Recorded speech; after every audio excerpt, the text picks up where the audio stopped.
Queridos irmãos, graça e paz seja com todos. Estamos chegando ao final da carta de Paulo aos Efésios e este é o 22º estudo que nós produzimos nesta carta. E hoje quero ler com os irmãos Efésios capítulo 6, versículos 10 em diante. Paulo assim diz: Quanto ao mais, sede fortalecidos no Senhor e na força do seu poder. Revesti-vos de toda a armadura de Deus, para poderdes ficar firmes contra as ciladas do diabo. Porque a nossa luta não é contra o sangue e a carne, e sim contra os principados e potestades, contra os dominadores deste mundo tenebroso, contra as forças espirituais do mal. Portanto, tomai toda a armadura de Deus, para que possais resistir o dia mau, e depois de ter vencido tudo, permanecer inabaláveis. Estais, pois, firmes, cingindo-vos com a verdade, vestindo-vos da couraça da justiça, calçai os pés com a preparação do evangelho da paz, embraçando sempre o escudo com o qual podereis apagar todos os dardos inflamados do maligno. Tomai também o capacete da salvação e a espada do Espírito, que é a palavra de Deus, com toda oração e súplica, orando em todo o tempo no Espírito, para isto vigiando com toda perseverança, súplica e por todos os santos, e também por mim, para que me seja dada no abrir da minha boca a palavra, para com intrepidez fazer conhecido o mistério do Evangelho, pelo qual sou embaixador em cadeias, para que em Cristo eu seja ousado fazê-lo como me cumpre fazê-lo. Ao dizer quanto ao mais, ou seja, Paulo está dizendo, para terminar, Paulo está de fato concluindo a sua carta aos Efésios, dando-lhe as últimas instruções ou exortações finais. Ele lembra que está enviando Tíquico de volta à igreja e ele é o portador desta carta. Tíquico foi companheiro de Paulo na terceira viagem, missionário, discípulo do trabalho do apóstolo Paulo, agora pastor da igreja de Éfeso, na Ásia, e ele leva essa carta e também leva informações sobre o estado de saúde do ministério do apóstolo Paulo. Paulo está dizendo que ele iria confortar a igreja. Neste capítulo, Paulo termina chamando a atenção da igreja, lembrando que ela ainda está numa luta, numa batalha. A palavra que o apóstolo Paulo coloca para a luta, a nossa luta, é a palavra grega palé, que é a luta que nós conhecemos, a luta grego-romana, tão comum naquela época, onde duas pessoas se degladiavam e uma teria que jogar por terra o outro e mobilizar aquela pessoa. E Paulo diz nesse texto que a luta da igreja não é contra os homens, não é contra a sociedade. Os verdadeiros inimigos da igreja não eram a corte romana, não era Nero, nem outro homem qualquer, embora eles fossem instrumentos de algo maior por trás desses homens. E o apóstolo Paulo diz que é o diabo, conhecemos biblicamente como Satanás, são os principados e potestades contra os dominadores deste mundo tenebroso, contra as forças espirituais do mal, como Paulo retrata nesse texto.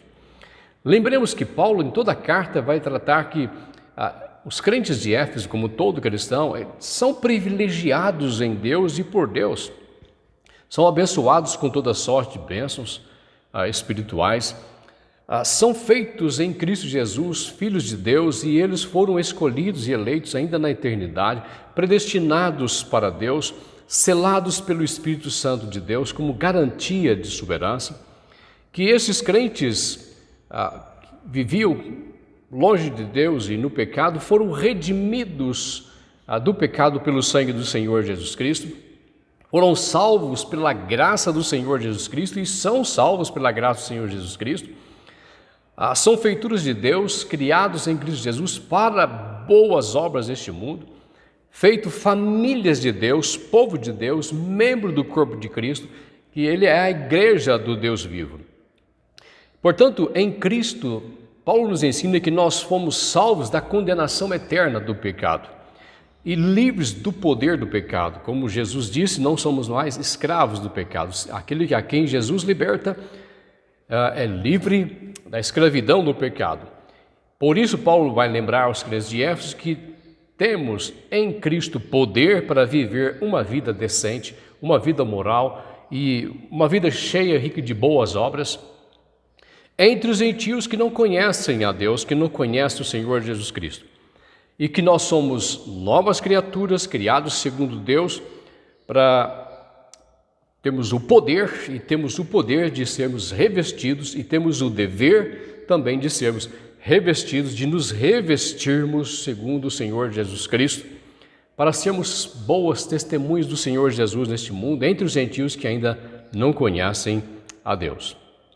Paulo disse ainda nessa carta, até chegar nesse capítulo, que neste mundo nós somos luzeiros de Cristo, somos feitos luzeiros neste mundo tenebroso e que temos novos e melhores valores e princípios divinos, que eles devem reger nossas vidas, não mais os padrões sociais nos quais nós vivemos. E nós temos uma nova relação com Deus e por termos uma nova relação com Deus, devemos ter uma nova relação com o mundo em que nós vivemos. As nossas relações eclesiásticas,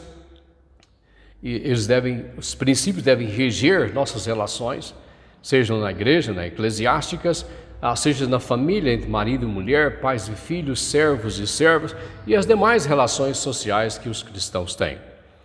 A Igreja de Cristo Jesus deve considerar os privilégios, as bênçãos que ela tem, mas também a igreja deve considerar que ela ainda está numa batalha espiritual, não contra os homens, não contra a sociedade, mas contra principados e potestades, contra dominadores deste mundo tenebroso, contra as hostes espirituais malignas, contra o diabo e contra Satanás. Mas que ela, a igreja, seja consciente do poder do Senhor Jesus Cristo, que ele prevaleceu sobre Satanás, sobre todas as coisas, tudo está debaixo dos seus pés. E ele concedeu à igreja Cristo Jesus, Deus concedeu à igreja Cristo Jesus e também o poder do Senhor Jesus Cristo. O comentarista Wiersbe lembra que a inteligência militar desempenha um papel de suma importância para uma batalha e que tanto os oficiais quanto os soldados precisam conhecer o inimigo e a estratégia do inimigo para prevalecer possivelmente diante de uma batalha. Sem conhecer o inimigo, suas estratégias, onde ele está, o que ele vai fazer, o que ele pode usar, fica difícil vencer uma batalha. Portanto, estratégia militar é de suma importância. Não é somente Efésios capítulo 6 que exorta a igreja sobre essa batalha espiritual e sobre o mundo espiritual, mas a Bíblia inteira nos mostra aspectos dela.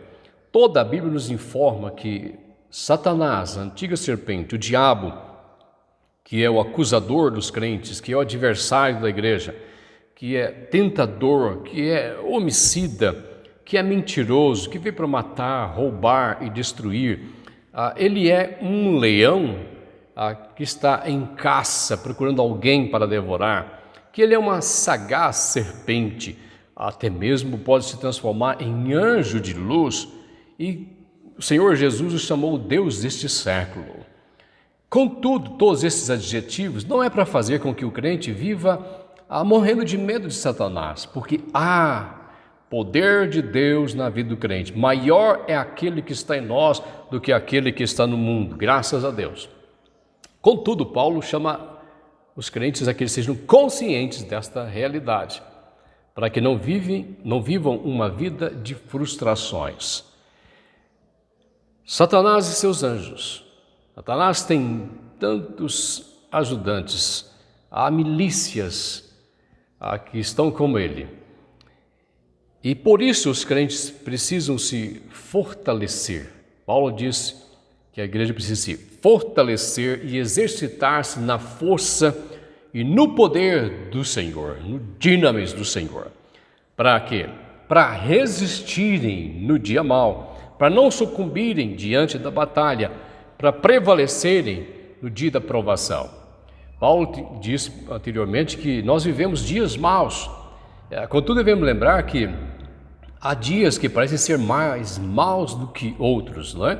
Aquele dia que muitas vezes você vai dizer, nossa, hoje eu amanheci com o pé esquerdo, né? Levantei com o pé esquerdo. Embora isso seja algo não bíblico, mas há de fato dias mais maus que outros. E todos os dias nós precisamos estar nos fortalecendo no poder do Senhor. Dr. Martin Lloyd-Jones, em um dos seus sermões, que eu tive acesso, ele disse que ainda é urgente para a nossa igreja e para a geração de hoje, talvez mais urgente para a igreja de hoje, porque essa geração, devido talvez ao avanço tecnológico, científico que nós temos no nosso século, tem se caracterizado pela descrença no sobrenatural, na existência de uma dimensão espiritual. E que mesmo no seio da igreja, ele está falando isso na Europa, muitos têm vivido como se o diabo não existisse.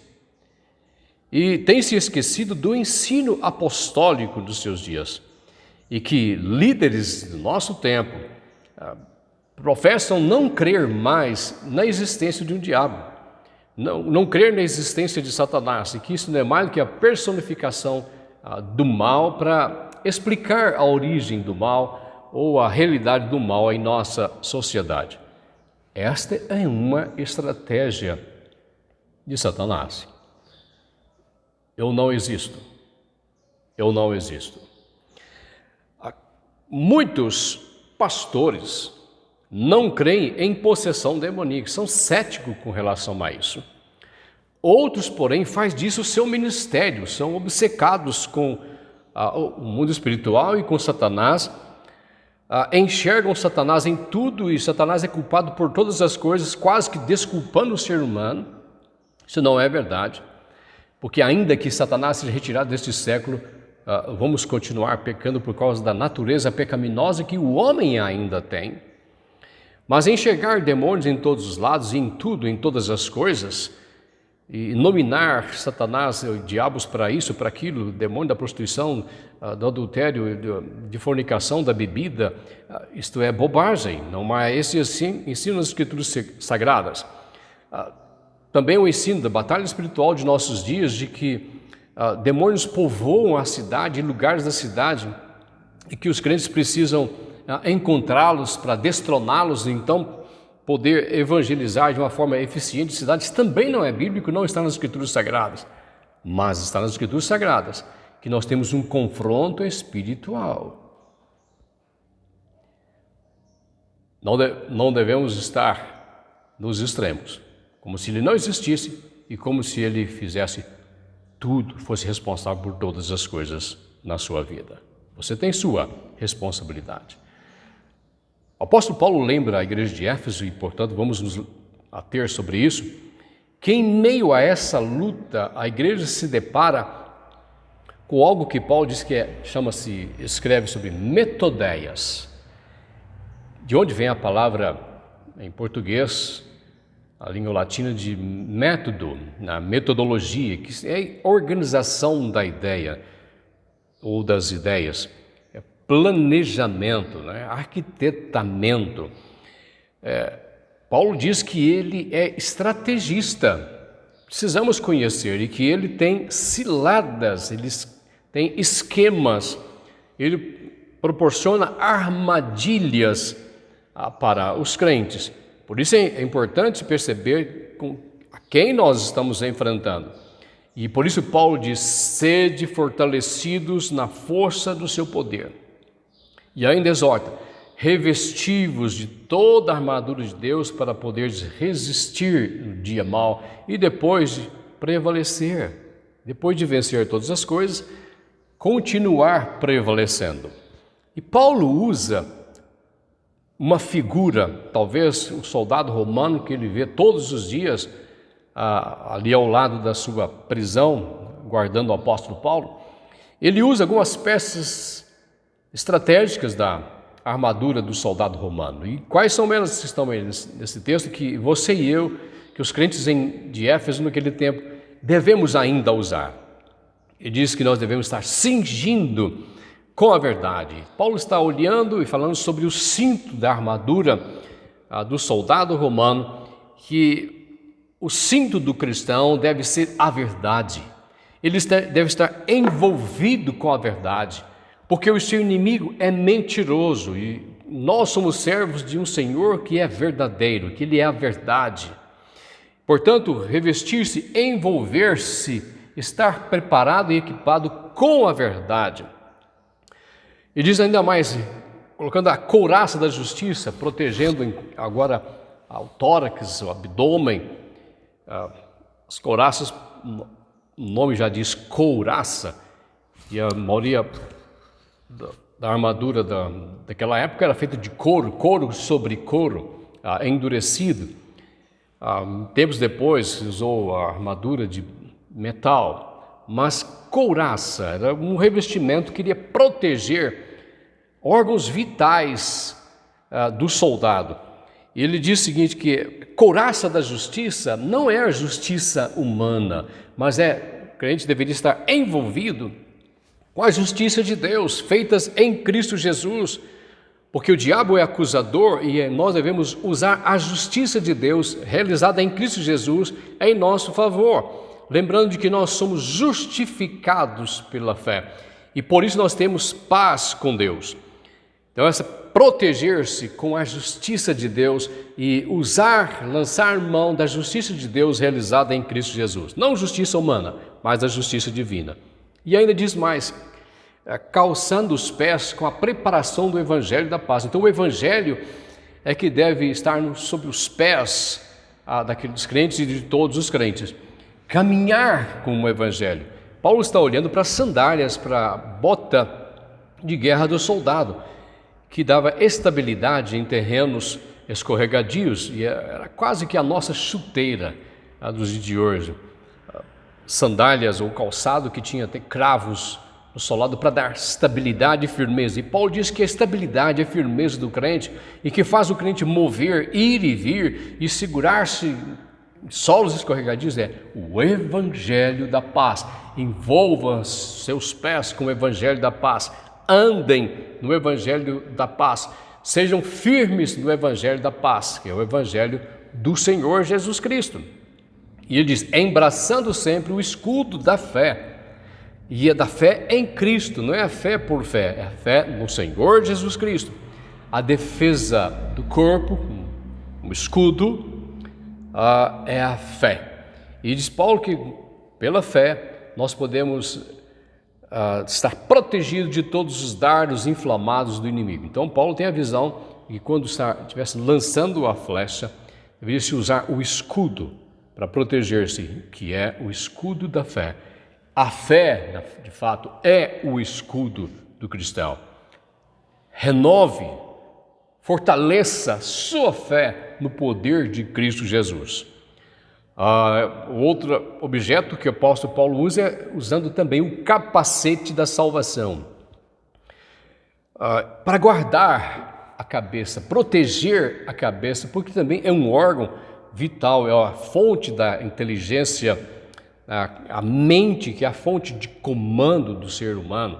E, portanto, Paulo diz que esta fonte de comando da inteligência deveria estar protegida pela salvação em Cristo Jesus. É a doutrina da salvação, conhecer de fato que estar salvo em Cristo Jesus e o processo da salvação e a estabilidade que a salvação dá ao ser que está em Cristo Jesus. E ele, por fim, diz, para usar a espada do Espírito. É o único instrumento, na verdade, de ataque que o apóstolo Paulo coloca nesse texto.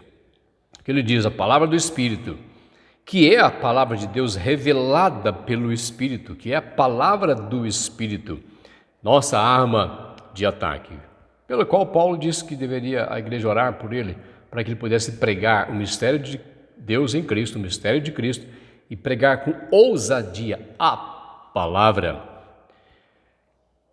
O próprio Senhor Jesus Cristo usou e nos ensinou isso na sua tentação no deserto. Quando Satanás tentou Jesus Cristo, ele usou a palavra como defesa, como ataque. sempre dizendo, está escrito. Bem que seria, às vezes, até adequado delongar um pouco mais sobre cada parte dessa armadura que o apóstolo Paulo diz que você e eu devemos nos revestir. Mas não foi o propósito de Paulo estabelecer um estudo sobre cada uma delas, também não é o nosso nesse estudo, mas pode ser feito em outro momento. Mas o que Paulo quer lembrar, que nós devemos lembrar os irmãos deste século 21, é que nós ainda estamos numa batalha espiritual. Lembremos, a armadura é de Deus. Paulo diz coisa semelhante em 2 Coríntios 10, versículo 3 e 4, quando ele tinha tantos opositores, pessoas se opondo ao apóstolo Paulo. E Paulo diz o seguinte: embora andando na carne, não militamos segundo a carne, porque as armas da nossa milícia não são carnais, e sim poderosas em Deus para destruir fortalezas. A versão na linguagem de hoje é até interessante de vermos. Ele diz assim: é claro que somos humanos, mas não lutamos por motivos humanos. As armas que usamos na nossa luta não são armas do mundo, são armas poderosas de Deus, capazes de destruir fortalezas. Armas de Deus, armadura de Deus. Mas Paulo dá dois ingredientes importantes no final de tudo isso: revestir desta forma, como ele espera, mas com toda oração e súplica, vigiando com toda a perseverança. Aqui está algo importantíssimo. Orar em todo o tempo, no Espírito, e ainda intercedendo uns pelos outros. Ele suplicai por todos os santos, diz nesse texto, e também orai por mim. Então, além de orarmos por nós, cada um orando por si, se estabelecendo uma relação direta com Deus, uma dependência de Deus, se fortalecendo em Deus por meio da oração, Paulo diz que esta oração deve ser feita uns pelos outros, para o progresso do Evangelho. Nós oramos para nos fortalecer e oramos para fortalecer os crentes no Senhor Jesus Cristo. Paulo diz, então, lembrando uma vez mais, que a finalidade do revestimento e das orações é de ser fortalecido no Senhor e preparado contra as ciladas do diabo. Permanecer firmes, resistir o dia mau e permanecer inabaláveis. Queridos, que aplicações práticas nós podemos fazer para nós nesse texto?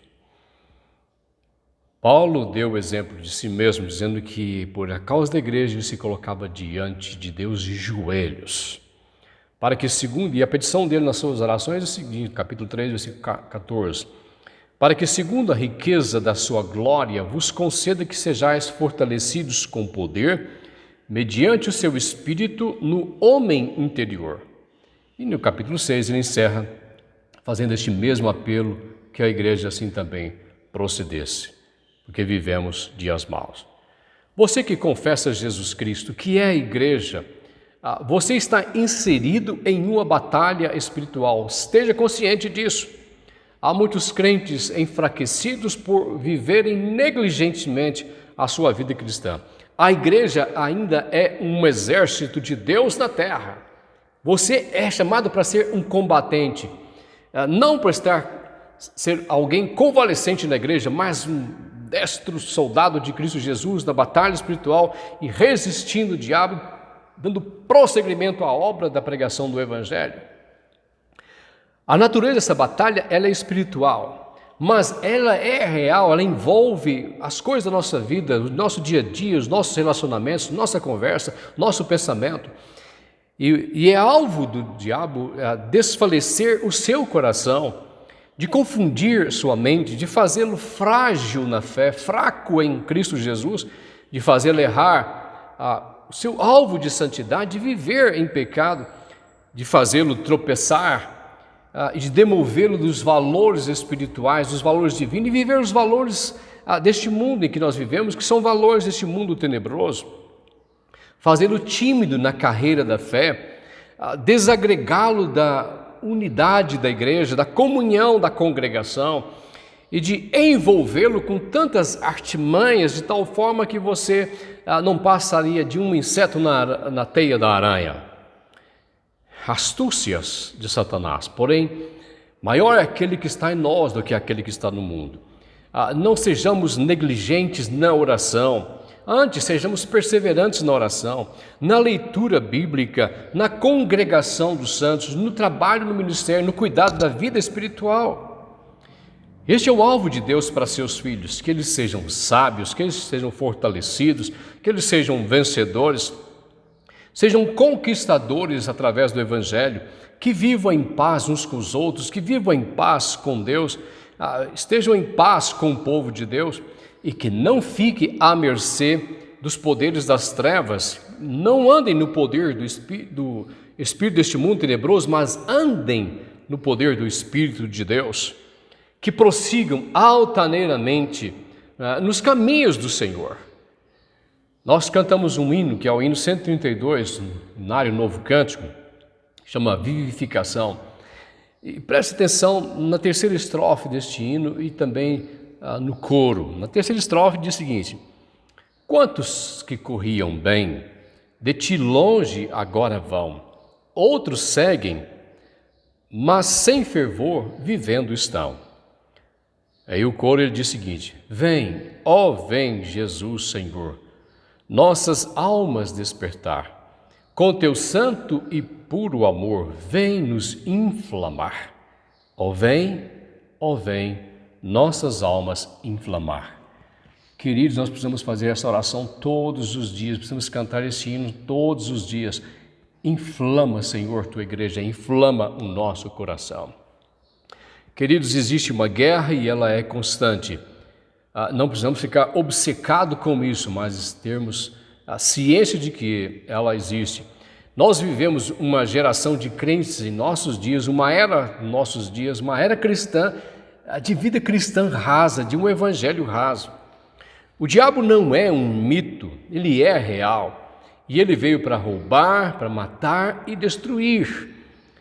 Como disse Jesus em o Evangelho de João, e como Pedro nos alertou na sua primeira carta, capítulo 5, sede sóbrios e vigilantes. O diabo, vosso adversário, anda ao vosso derredor como um leão que ruge procurando alguém para devorar.